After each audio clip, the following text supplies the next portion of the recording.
আসসালামু আলাইকুম। একটি শিক্ষণীয় গল্প। ৮ বছরের একটি বাচ্চা ছেলে ৳১ কয়েন নিয়ে দোকানে গিয়ে দোকানদারকে বলল, "আপনার দোকানে কি আল্লাহকে পাওয়া যাবে?" দোকানদার কয়েনটি ছুঁড়ে ফেলে দিয়ে ছেলেটিকে তাড়িয়ে দিল। ছেলেটি পাশের দোকানে গিয়ে সেম কাজ করল। দ্বিতীয় দোকানদারও তাড়িয়ে দিল। ছেলেটি নাছোড়বান্দা। একের পর এক দোকানে খুঁজতে খুঁজতে ৪০তম দোকানে যখন ছেলেটি গেল, তখন এক বৃদ্ধ দোকানদার তাকে জিজ্ঞাসা করল, "এই ছেলে, তুমি আল্লাহকে কেন চাও? আল্লাহকে দিয়ে তুমি কি করবে?" ছেলেটি এই প্রথম আশার আলো তার চোখে মুখে ফুটে উঠল। সে বুঝলো এই দোকানে আল্লাহকে পাওয়া যাবে। তখন সে বলল, "আমার বাবা নেই, আমার মা এসব। আমার মা বাইরে সারাদিন কাজ করে আমার জন্য খাবার তৈরি করেন। আমার মা ছাড়া এই পৃথিবীতে আমার কেউ নেই।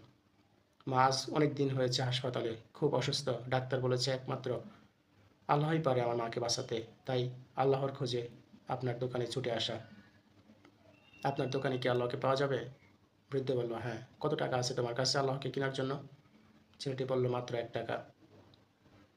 তখন বৃদ্ধ লোকটি ৳১ নিয়ে তার দোকানে ৳১ মূল্যের ১ গ্লাস পানি ছাড়া আর কিছুই নেই। তাই ছেলেটিকে ফিল্টার থেকে ১ গ্লাস পানি দিয়ে বলল যে, "এই পানিটুকু খাওয়ালে তোমার আম্মু ভালো হয়ে যাবে।" তখন ছেলেটি পানির গ্লাসটি নিয়ে চলে গেল। তার মায়ের অপারেশন হলো এবং তার মা সুস্থ হলো। হাসপাতালের বিলের কাগজ যখন তার মায়ের কাছে আসলো, তিনি অজ্ঞান হওয়ার মতো অবস্থা। ডাক্তার তাকে আশ্বস্ত করে বললেন, "এক ভদ্রলোক আপনার বিলের টাকা পরিশোধ করেছে এবং সাথে চিঠিটি দিয়েছেন।" তিনি চিঠিটি নিয়ে খুলে পড়তে লাগলেন। তাতে লেখা ছিল, "আমাকে ধন্যবাদ দেওয়ার প্রয়োজন নেই। আপনাকে তো বাঁচিয়েছেন স্বয়ং আল্লাহ তাআলা। আমি উছিলা মাত্র। বরং ধন্যবাদ দিলে আপনার এই অবুঝ বাচ্চাটিকে দিন, যে পাগলের মতো আল্লাহকে খুঁজে বেরিয়েছে আপনাকে সুস্থ করার জন্য। এরই নাম ঈমান, এরই নাম বিশ্বাস।